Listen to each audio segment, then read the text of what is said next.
Hello అండి, welcome to Siri spicy foods. ఈరోజు మన రెసిపీ వచ్చేసి మైసూర్ పాక్ అనమాట. ఈ మైసూర్ పాక్ అయితే మంచి గుల్లగా కరకరలాడుతూ రావాలంటే నేను చెప్పే టిప్స్తో అయితే చేయండి. చాలా బాగా రుచిగా వస్తాయి, అలాగే మనకి క్రిస్పీగా కరకరలాడుతూ ఉంటాయి అన్నమాట. ఈ మైసూర్ ప్యాక్ని అయితే మనం 1 మంత్ కూడా స్టోర్ చేసుకోవచ్చు, చాలా బాగుంటాయి. ఇంక ఇప్పుడు ప్రిపరేషన్ అయితే చూసేద్దాము. ఒక చిన్న కడాయి అయితే పెట్టేసుకొని ఒక 1 కప్పు ఆయిల్ అయితే వేసుకుంటున్నాను. మనం ఫస్ట్ ఏ కప్ అయితే మనం మెన్షన్ చేసుకుంటామో అదే కప్పుతో ఇంకా అన్ని కొలతలు అయితే చేసుకోవాలి. అలాగే అదే కప్పుతో ఒక పావు కప్ అయితే నెయ్యిని వేసుకుంటున్నాము. ఇక్కడ మీకు నెయ్యి అవైలబుల్లో లేకుంటే ఓన్లీ ఆయిల్తో కూడా చేసుకోవచ్చు. కాకపోతే ఒక పావు కప్పు నెయ్యిని వేస్తే మంచి టేస్ట్తో రెడీ అవుతాయి అన్నమాట. ఇంకా అది లో ఫ్లేమ్లో పెట్టేసి అయితే మనం మరిగించుకోవాలి. బాగా వేడిగా అయితే అవ్వాలి. ఇంకంతలోపు మనం అదే కప్పుతో అయితే ఒక 1 కప్పు శనగపిండిని తీసుకొని ఇలా జల్లించుకోవాలి. అంటే మనకి ఉండలేం లేకుండా సాఫ్ట్గా పిండి అయితే రెడీ కావడానికి అయితే మనం ఇలా జల్లించుకోవాలన్నమాట. చూడండి, ఇలా మొత్తం సాఫ్ట్గా అయితే రెడీ అయిపోయింది. ఇంకా పాకం కోసం అయితే ఇంకో ప్యాన్ అయితే ఇప్పుడు పెట్టేసుకోవాలి. ఇలా ఒక థిక్గా ఉండే ప్యాన్ అయితే పెట్టేసుకోండి. ఇంకా మనం ఏ కప్పుతో అయితే ఫస్ట్ ఆయిల్ని అలాగే పిండిని తీసుకుంటామో అదే కప్పుతో 1.5 కప్పు షుగర్ని అయితే తీసుకోవాలి. మనకి కరెక్ట్గా స్వీట్ అనేది సరిపోతుంది. అలాగే ఒక 1/2 కప్పు మాత్రమే వాటర్ వేసుకోవాలి. అప్పుడే మనకు థిక్ పాకం అనేది రెడీ అయిపోతుంది అనమాట.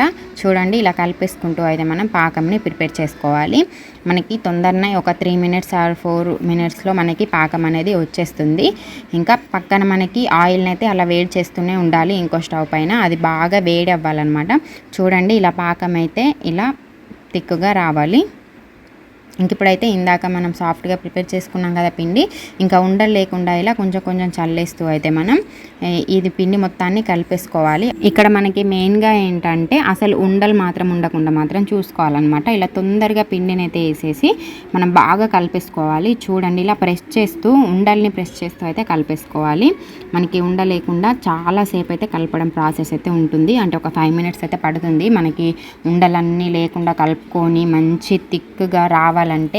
ఇంకా చూడండి, ఇలా స్పీడ్గా అయితే కలిపేసుకోవాలి.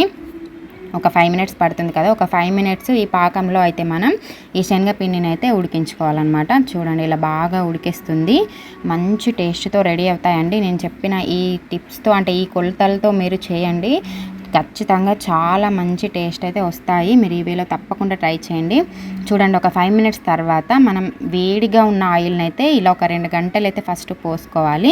ఇలా ఒక 2 గంటలు పోసుకొని బాగా కలుపుకోవాలన్నమాట. వెంటనే ఈ ప్రాసెస్ అనేది ఏంటంటే మనకి చాలా వెంటనే చేయాలి. మనం ముందుగా అన్నీ ప్రిపేర్ చేసి పెట్టుకొని మనం ఈ రెసిపీని స్టార్ట్ చేయాలన్నమాట. అది చూడండి, ఇలా 2 గంటల ఆయిల్ని అయితే పోసేసుకొని బాగా కలిపేస్తున్నాం కదా. మనకి ఇక్కడ ఇంకొకరు ఆయిల్ పోస్తుండగా ఒకరు కలుపుతూ ఉంటేనైతే ఇంకా చాలా బాగా ఈజీగా మనం రెసిపీని అయితే ప్రిపేర్ చేసుకోవచ్చు అనమాట. ఇలా కలిపేసుకుంటూ ఒక్కొక్క గంట ఆయిల్ని అయితే ఇలా వేడి ఆయిల్ని ఇలా పోసుకుంటూ బాగా కలిపేసుకోవాలి. ఇంకా ఒకరు హెల్ప్ చేస్తూ ఉంటే వాళ్ళ ఆయిల్ని పోస్తూ ఉంటే మనం ఇలా కలుపుతూ ఉంటే చాలా ఈజీగా మనకి ఈ రెసిపీ అయితే రెడీ అయిపోతుంది.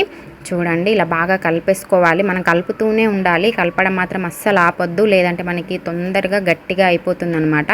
సో అందుకని మనం ఇలా కలుపుతూనే ఆయిల్ని అయితే పోసుకుంటూనే ఉండాలి. మనం ఒక 1 కప్పు ఆయిల్, పావు కప్పు నెయ్యి తీసుకున్నాం కదా, ఈ కొలతలకి ఆయిల్ అంతా అయిపోయే వరకు మనం మొత్తం పోస్తూనే ఉండాలి. ఇలా కలుపుతూ మనకి ఈ ఆయిల్ అనేది సపరేట్ అవుతుంది, అప్పటి వరకు అయితే కలపాలి. చూడండి, ఆయిల్ అయితే మొత్తం పోసేసాను, మొత్తం అయిపోయింది. ఇంకా మనకి ఆయిల్ అంతా సపరేట్ అయిపోతూ ఉడికిపోయింది కదా, ఇప్పుడు మనకు పర్ఫెక్ట్గా ఉడికిపోయినట్టే.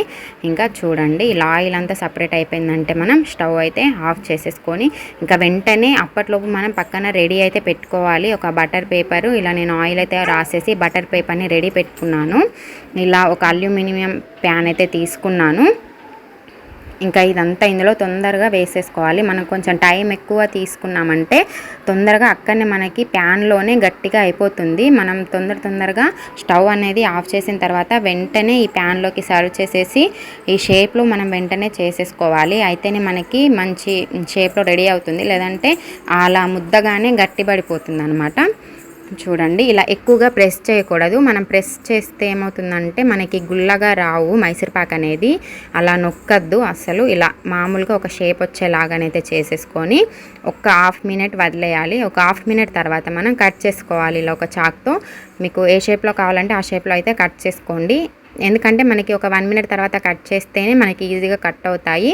మళ్ళీ తర్వాత మనకి మంచి షేప్లో మైసూర్ పాక్ అయితే మనకి రెడీ అవుతుంది అనమాట. మనం ఇంకొంచెం సేపు ఆగితే అది చాలా గట్టిగా అయిపోతుంది కాబట్టి మనకి కట్ అవ్వవు అనమాట. ఇలా ఒక 1 మినిట్ తర్వాత కట్ చేసేసుకొని ఒక 10 మినిట్స్ గ్యాప్ ఇవ్వాలి. ఒక 10 మినిట్స్ తర్వాత 10 to 20 మినిట్స్ ఇచ్చినా కూడా బాగానే ఉంటుంది. ఒక 20 మినిట్స్ తర్వాత ఇలా మనం ఇంకొక ప్యాన్లోకి టర్న్ చేసేసుకొని అయితే తీసేసుకోవాలి. చూడండి, మీరు ఇలా గోల్ ప్యాన్ కాకుండా మీరు ఒక డబ్బా షేప్లో ప్యాన్ అలా తీసేసుకొని మీరు ఇలా మైసూర్ ప్యాక్ ప్రిపేర్ చేసుకుంటేనైతే మీకు సైడ్ అనేవి అస్సలు విరగకుండా మంచి షేప్లో వస్తాయి. నేను ఇక్కడ గోల్ ప్యాన్ తీసుకున్నాను కదా, సో మనం డబ్బా షేప్లో కట్ చేసుకోవడం వల్ల మనకి సైడ్ అనేవి లైట్గా విరిగిపోయినాయి అనమాట. అందుకే మీరు గోల్ది కాకుండా అలా తీసుకోండి. చూడండి, ఇంతే కదా, సింపుల్గా మనం ఈ టిప్స్తో మీరు మైసూర్ ప్యాక్ అయితే ప్రిపేర్ చేసుకోవచ్చు. తప్పకుండా మీరు కూడా ట్రై చేయండి.